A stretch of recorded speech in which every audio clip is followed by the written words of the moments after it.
Welcome to the Grand Theatre. And with me on today's episode of My City Speaks to Me is no other person than the CEO of the Grand himself, my friend, Tony McGrath.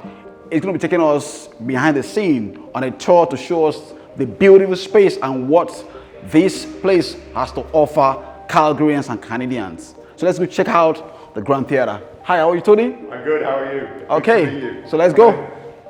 So this is part of the original lobby here. We have the original floor and ceiling. They've all been preserved from 1912. We got two beautiful art pieces here. The chandeliers are by a designer from Montreal. Okay. Were imported to the theatre here, so quite beautiful. And they are actually broken bottles. Wow. They are the real thing.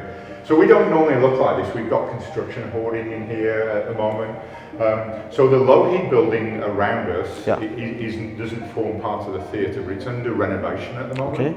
So what they're doing is they're building a roof garden on the third floor. Okay. So we have to have the pillars strengthened through the whole building. All right. So currently they're re-welding the columns that exist in the grand lobby here at the moment. So that's about to be completed. They're just putting the place back together right now. So it's fallen at a convenient time for the theatre with COVID because we haven't been operational. So we can manage to get the work done without any major disruption to our business. That is amazing. Yeah. Let's go check out the rest of the Grand. Okay, after you. Thank you. This is the space that's occupied by our tenant restaurant workshop. Great workshop, top class chef, top class food. Obviously, at this moment in time with COVID, they're just doing curbside pickup and delivery. It is a beautiful space, really a large following in lunchtime diners and evening diners in this city. It's been in most of the major culinary magazines in Canada, and Kenny Kokeli, our chef, who is the owner of Workshop, quite a remarkable creative in the culinary space. So. And there's something amazing about this restaurant. The ambience looks beautiful, fantastic, open space restaurant. And I can see here on the wall, top 100 restaurants in Canada. That is amazing. When they're open for lunch, I think they do a great rush menu called a low heat menu. So you can be in and out of here really quickly in your lunch hour if you're on a business lunch. So great business, great food, great chef. We're great delighted place to have them as our partners in here. Yeah, great place to connect, Totally. to unwind and to relax. And they really need your support right now. I mean, we're looking at the failure of about 60% of our restaurants in Canada at the moment. Because of COVID, and we're really working to make sure that Workshop are alive and kicking and continue with their art in this art space. And that is amazing, and that, this is where it goes to our community to support local, so as support the amazing work that my friend is doing here, and also the Workshop restaurant. Patronize them. If you walk in downtown area, there's a nice space to hang out, to have a lunch or take out. Yeah, right now you can order online and support them that way.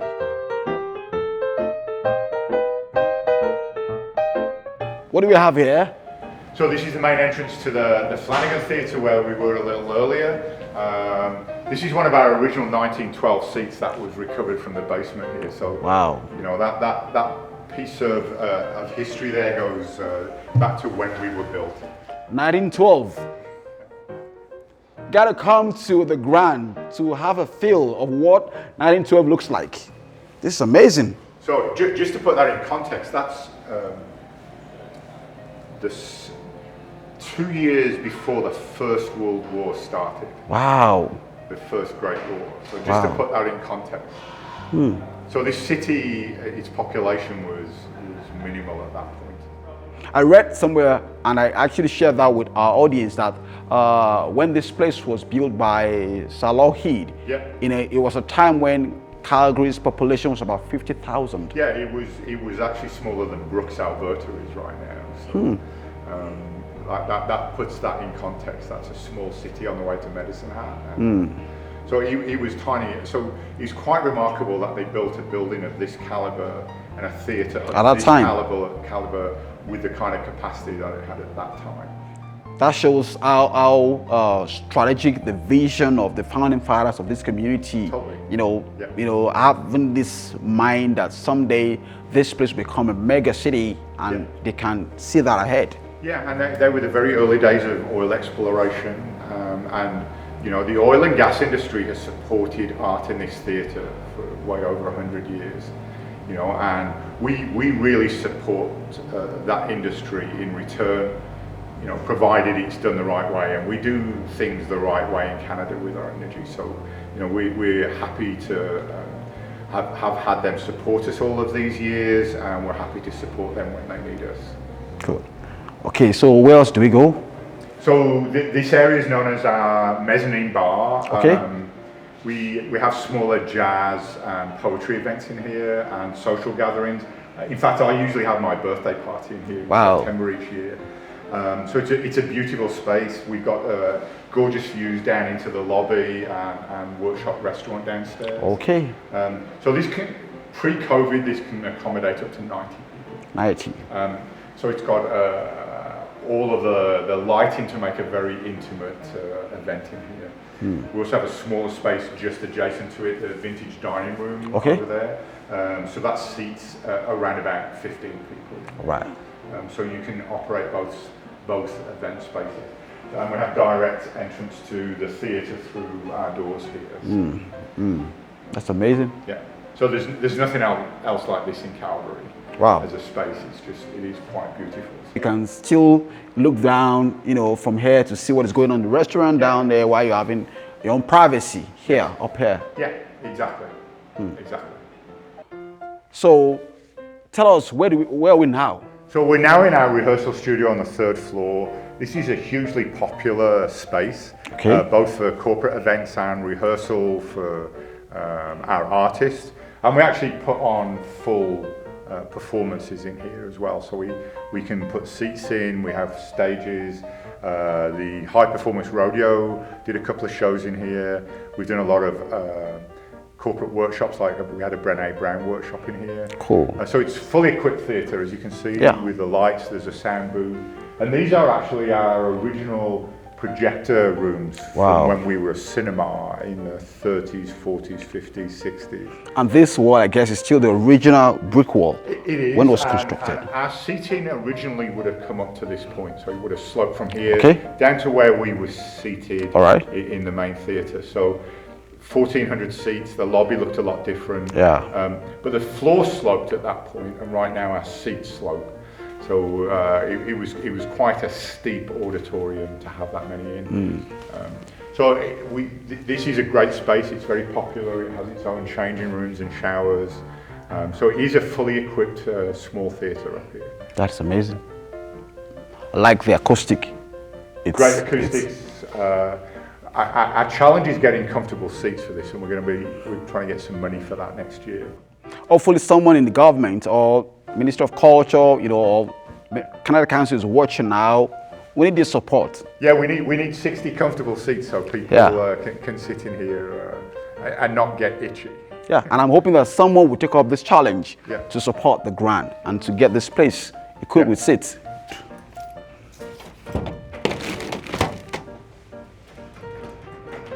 What do we have here? So this is where I live. This is the operations office for the theatre. So we've got my own office right in the heartbeat of our day-to-day operations here. So it was designed by Dirt, which is a local company, very innovative builders, and you can see their trademark design all over this. It's quite a beautiful space. So this is where I spend my day-to-day in the office here. Amazing space. Yeah, it's chilly in the winter.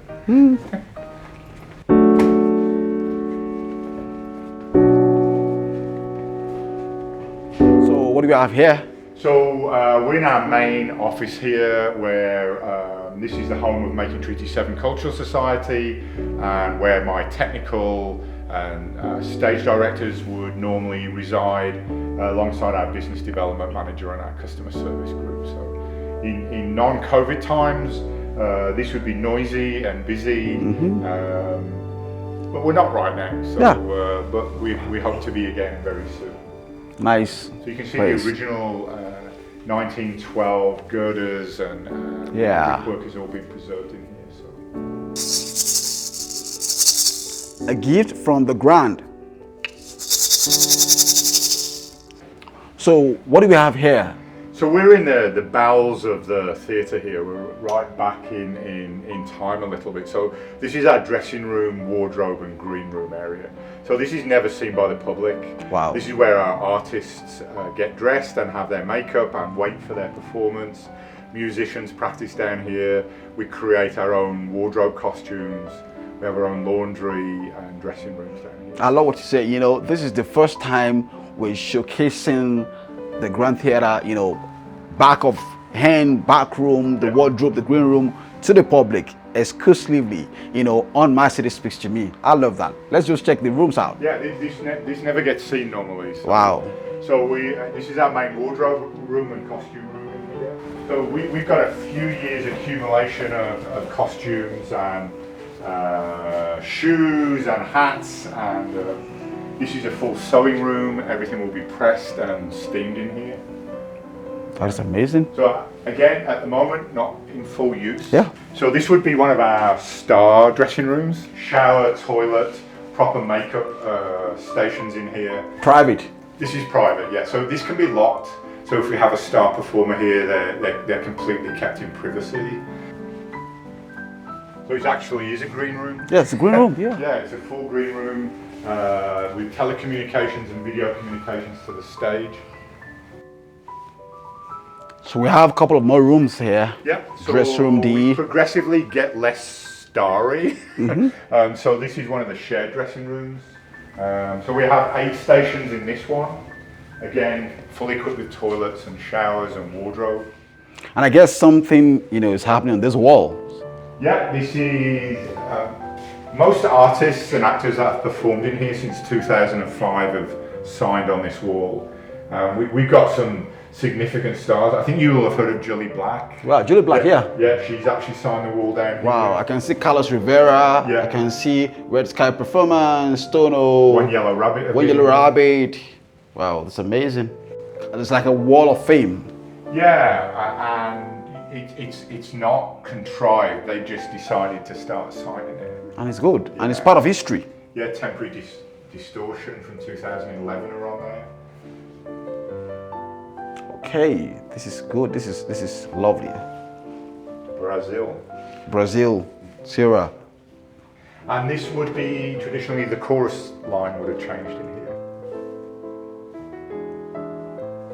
This is amazing. 20, you know, people can change and, you know, get ready for performance. Yeah, makeup artists love it because it's fully lit for makeup. Yeah, this is good. Yeah, this is where our light, sound and carpentry crew operate from. So everything is built, fixed, changed, adjusted in this room. I don't get to come in here very often ever. And certainly the public never come in here. This is a space that is sacred to my technical staff, and they're probably the best tech team in Western Canada. That's amazing. And we get an awful lot of compliments on our flawless execution here, and that's because of those guys. That is amazing. So that's light, sound, and carpenter here. Remarkable people, great union. They've done a fantastic job for us, and I don't ever remember a comment about an error that they've made. So I'm pretty happy to have them. That's amazing. So this is where it all happens, where it's all built, where it's all changed. Light filters, stages are all built here. And in fact, the stage from our Alley Party 2019, when Kate Yuko, who's a local fashion mogul and designer here, had her fashion show in collaboration with Kelly Strater at Mode Models. It was a great collaboration. So the runway and the DJ stage was all built in this room. That is amazing. Yeah. Now, for the public, you get to see behind the scene of what makes productions at the grandiose. Yeah, it is. And if you notice, the original slope floor is still here, although that's been levelled above us. Yeah. That's how it's sloped in the past, all the way up to the top floor. That is to give you behind the scene of what make the productions at the Grand grandiose. This is the heartbeat. The heartbeat right of here in the this Grand. room. Yeah, this is. I wish I knew what happened in here, but the end product is always fantastic. Thank you, Tony, for making our time to chat with me and the viewers and giving us a tour of this beautiful space. You know, we can't wait to see what the future holds for the Grand Theatre. I appreciate it, and it's an honour to speak about the theatre. Thank you. Thank you.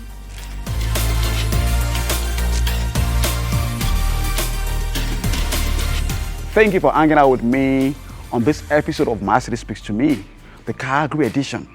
As always, I invite you to like and share my video, and do leave a comment or two on my page so that I know that you stopped by. Until I come your way again with more exciting episode of My City Speaks to Me from around Canada. Don't move a muscle. Stretch. See you around.